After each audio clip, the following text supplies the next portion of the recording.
சின்ன 5 வயசு குட்டி குழந்தை ராப்பகலா இந்த அசுர கணங்கள் எப்படிதான் இவனை கொலை பண்ணலான்னு பார்க்கும் பொழுது இந்த குழந்தை பிரஹ்லாதனுக்கு அந்த பரிஸ்திதி மேலேயும் துவேஷம் வரல, அந்த அசுர கணங்கள் கொலை பண்ற அசுர கணங்கள் மேலேயும் கொஞ்சம் கூட துவேஷம் இல்லை. சரி, அந்த ஹிரண்யகசிபு தானே அப்படி ஆக்ஞை செய்திருக்கான், அந்த ஹிரண்யகசிபு மேல இப்படி போய் செய்யறாரே இவர் அப்படின்னு அதுவும் தோணலையாம். ஹிரண்யகசிபு மேலேயும் கொஞ்சம் கூட துவேஷம் இல்லாமல் அத்வேஷ்டா சர்வபூதானாம்,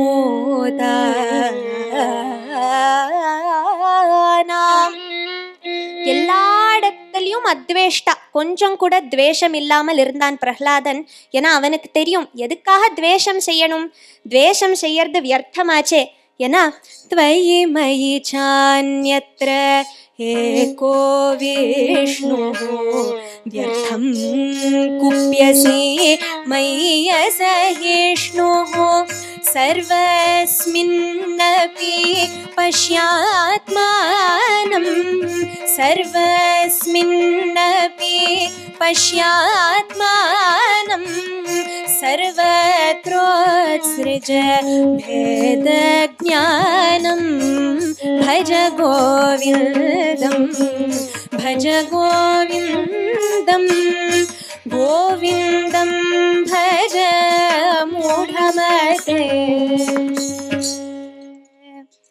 த்வயி ஒன்னிடத்திலையும், மயி என்னிடத்திலையும், அந்யத்ரச எல்லா இடத்துலையும் இருக்கிறது அந்த ஒரே ஏகோ விஷ்ணு, இருக்கிற ஒரே பகவான், ஒரே சைத்தன்யம். அப்படி இருக்கும் பொழுது வியர்த்தம் குப்யசி, துவேஷம் செய்யறது வியர்த்தமாச்சே. ஆகையால பிரஹ்லாதனுக்கு யாரை கண்டாலும் துவேஷமே இல்லை. அப்படி ஒரு பக்தன் இருக்கும் பொழுது அவனை காப்பாத்துறது அந்த பகவானுடைய பொறுப்பு இல்லையா? என்னதான் இந்த அசுரகணங்கள் பண்ணி பார்த்தாலும் பிரஹ்லாதனுக்கு எதுவுமே ஆகல. மேலும் கடைசியா அந்த குட்டி குழந்தைக்காகவே ஸ்வயம் பகவான் ஒரு அவதாரம்னு எடுத்து நரசிம்ம சுவாமியா அவதாரம் செய்து சிங்கக்குட்டியை போல இருக்கிற அந்த பிரஹ்லாதனை ஆசையோடு மடியில தூக்கி உக்காத்தி வச்சு பக்த குலத்துக்கே சக்கரவர்த்தியா பட்டாபிஷேகம் பண்றார். அப்போ அப்பேற்பட்ட ஒரு அனுகிரகம் அந்த சர்வபூதானாம் அத்வேஷ்டாவா இருந்த அந்த பிரஹ்லாதனுக்கு. அடுத்த 2 லட்சணங்கள் கீதால பகவான் சொல்றான். நிர்மமோ நிரஹங்காரஹ மைத்ரஹ கருணயேவச மைத்ரஹ கருணயேவச. மைத்ரஹ மித்ரதா பாவத்தோட இருக்கிறது, எல்லாரிடத்திலையும் ஒரு பந்துவா பழகிறது.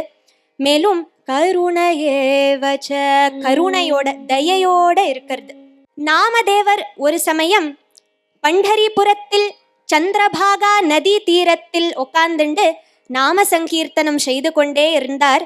அவருக்கு எதை பார்த்தாலும் விட்டலன்தான். இந்த சந்திரபாகா நதி ஓடர்தே அந்த தீர்த்தமும் விட்டலன், இந்த பண்டரி க்ஷேத்திரம் இந்த க்ஷேத்திரமே விட்டலன்னு தீர்த்த விட்டல க்ஷேத்திர விட்டல தீர்த்த விட்டல க்ஷேத்திர விட்டல தீர்த்த விட்டல க்ஷேத்திர விட்டல தீர்த்த விட்டல க்ஷேத்திர விட்டல தீர்த்த விட்டல க்ஷேத்திர விட்டல தீர்த்த விட்டல க்ஷேத்திர விட்டல தீர்த்த விட்டல க்ஷேத்திர விட்டல விட்டல விட்டல ஜெய ஜெய விட்டல விட்டல ஜெய ஜெய விட்டல விட்டல விட்டல ஜெய ஜெய விட்டல விட்டல ஜெய ஜெய விட்டல விட்டல விட்டல ஜெய ஜெய விட்டல விட்டல விட்டல ஜெய ஜெய விட்டல விட்டல விட்டல ஜெய ஜெய விட்டல விட்டல விட்டல ஜெய ஜெய விட்டல விட்டல விட்டல ஜெய ஜெய விட்டல விட்டல விட்டல ஜெய ஜெய விட்டல விட்டலா.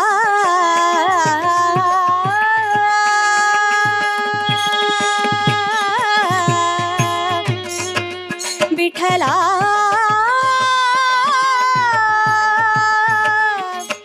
விட்டலா.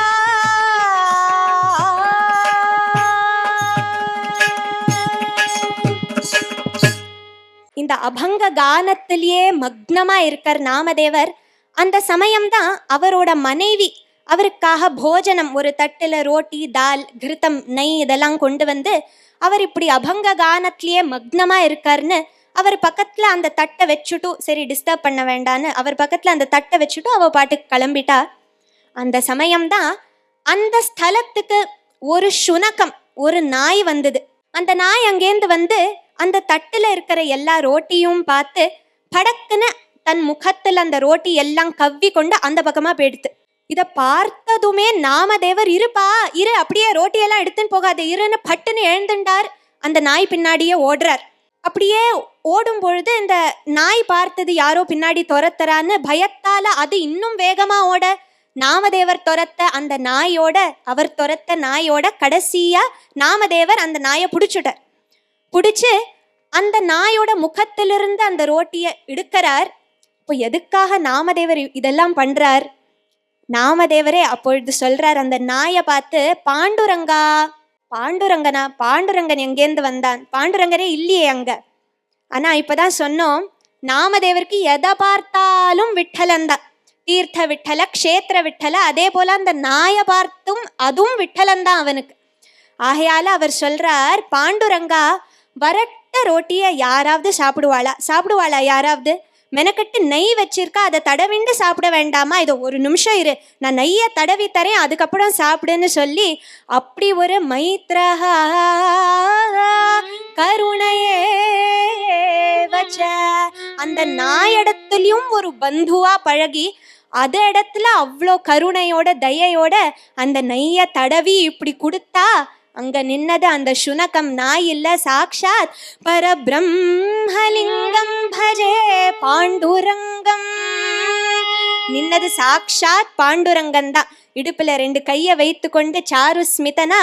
உடனே பாண்டுரங்கன் சொல்றான், நாமா உனக்கு எதை பார்த்தாலும் சர்வஸ்மின்னபி பஷ்யாத்மானம் சர்வத்ரோத்ஸ்ருஜ பேதஜ்ஞானம் பஜ கோவிந்தம்.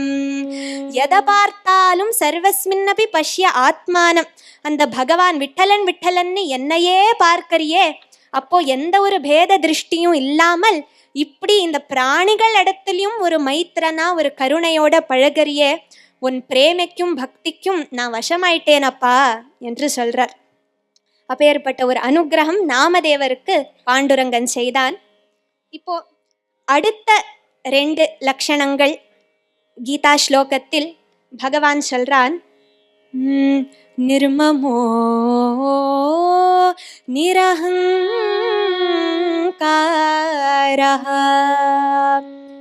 நிர்மமஹா நிரஹங்காரஹ. மமகாரம் அகங்காரம் இல்லாமல் யார் இருக்கானோ அப்பேற்பட்டவன் யோமத் பக்தஹ சமே பிரியஹ. ஒரு சமயம் இந்திரத்யும்னன் என்கின்ற ஒரு ராஜா இருந்தான். அவன் தினமுமே பகவானுக்கு பூஜை செய்வான். இருந்த போதிலும் அவனுக்கு ரொம்ப ஒரு அகங்காரம், ரொம்ப ஒரு கர்வம் இருந்தது.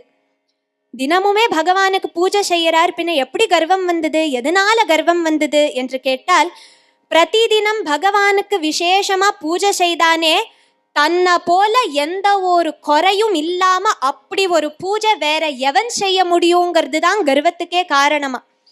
ஒரு சமயம் அந்த இந்திரத்யும்னன் ராஜாவின் குருநாதரான அகஸ்திய முனிவர் அந்த இடத்துக்கு வரார்.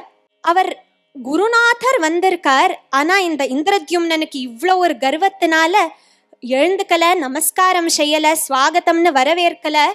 ஏதோ அவரை பார்த்தும் பார்க்காதபடியே இன்னும் விசேஷமா பூஜை செய்யறது போல காண்பிக்கிறானா. ஆனா அந்த அகஸ்தியருக்கு தெரியாதா, சத்குருநாதருக்கு யாரோடைய மனசுல எந்த சமயம் எந்த பாவம் இருக்குங்கிறது சொல்லாமலேயே புரிஞ்சுடுமே. அப்போ உடனே அகஸ்தியர் சொன்னார், இந்திரத்யும்னா இவ்வளோ வஸ்துக்கள் வச்சுட்டு பூஜை செய்யறேன்னு சொல்றியே, என்ன பிரயோஜனம்ப்பா இவ்வளோ வஸ்துக்கள் இருந்தா? ஒரு முக்கியமான விஷயம் எது உன்மேல பகவானுக்கு பிரீத்திகரமோ அந்த விஷயம் இல்லையே. என்ன விஷயம் அது? நிர்மமோ நிரஹங்காரஹ. மமகாரம் அகங்காரம் இல்லாமல் இருக்கணும். உனக்கோ இவ்வளோ கர்வம் இருக்கே, எதனால இவ்வளோ கர்வம்? இவ்வளோ தனம், இவ்வளோ ஐஸ்வர்யம் இருக்குன்னு சொன்னா அது எல்லாம் ஒரு நிமிஷத்துல இல்லாமல் ஆகலாம். ஆகையால எந்த ஒரு விஷயத்துக்கும் மா குரு தன ஜன யௌவன கர்வம் ஹரதி நிமேஷாத் கால சர்வம். மா குரு தன ஜன யௌவன கர்வம் ஹரதி நிமேஷாத் கால சர்வம். ब्रह्मपदं त्वं प्रविश विदित्वा भज गोविन्दं भज गोविन्दं गोविन्दं भज मूढमते. எந்த ஒரு விஷயமுமே மா குரு தன ஜன யௌவன கர்வம், இவ்வளோ தனம் இருக்கு ஐஸ்வர்யம் இருக்குன்னா ஹரதி நிமேஷாத் கால சர்வம், எந்த ஒரு நிமிஷம் வேணா இதெல்லாம் இல்லாமல் ஆகலாம். ஆகையால கர்வமே படக்கூடாது. ஆனா உனக்கோ எப்போ இவ்வளோ மதம் பிடிச்சிருக்கே, அப்போ இவ்வளோ மதம் பிடிச்சவன் நீ மனுஷனா பிறந்தும் இவ்வளோ மதம் பிடிச்சிருக்குன்னா அதற்கு மதம் பிடிச்ச ஜந்துவாகவே, அதாவது யானையாகவே போக கடவது என்று சபித்தாராம். மேற்கொண்டு அகஸ்தியரே சொல்றார், எப்பொழுது அந்த பகவானுடைய கரகமலம் உன் துதிக்கை மேல படுமோ அப்பொழுதே உனக்கு சாப விமோச்சனம். இந்த சாபத்தின் பிரபாவத்தினால அந்த ராஜாவுக்கு யானை பிறவி கிடைச்சது. அந்த யானை தான் கஜேந்திரன் என்கின்ற யானை. ஒரு சமயம் இந்த கஜேந்திரன் மேலும் மற்ற யானைகளோட சேர்ந்து ஒரு பெரிய ஏரியில, யானைகளுக்கெல்லாம் தண்ணீர் ரொம்ப பிடிக்கும், ஆகையால அந்த பெரிய ஏரியில எல்லா யானைகளையும் விளையாடின்னு இருக்கு. அந்த சமயம்தான் அந்த பெரிய ஏரியில ஒரு மகரேந்திரன், ஒரு முதல மெல்ல கிட்ட கிட்ட கிட்ட கிட்ட கிட்ட கிட்ட அந்த யானை சமூகத்துக்கு கிட்ட வந்து கஜேந்திரனுடைய கால திடீர்னு லபக்குன்னு புடிச்சு இழுத்துது. அப்படி ஒரு புடியாம், நக்கர கிரகம்னா அப்படி ஒரு புடி. லபக்குன்னு அந்த காலை புடிச்சு இழுத்ததும் இந்த யானை அஹோன்னு பிளறணும் இல்லையா? ஆனா இந்த யானைக்கோ பூர்வ ஜன்மத்தின் சம்ஸ்காரத்தினால அஹோன கத்தல இந்த மகரேந்திரன் இப்படி காலை புடிச்சு லபக்குன்னு இழுத்ததும் அஹோன கத்தல. அதற்கு பதிலா ஓம் நமோ பகவதே தஸ்மை யதயே தச்சிதாத்மகம் புருஷாயாதி பீஜாய ஆதிபீஜாய பரேஷாய அபிதீமஹி யஸ்மின்னிதம் யதश्चेदं येनेदं ययिदं स्वयं योऽस्मात् परस्माच्च परः तं प्रपद्ये स्वयंभुवम्.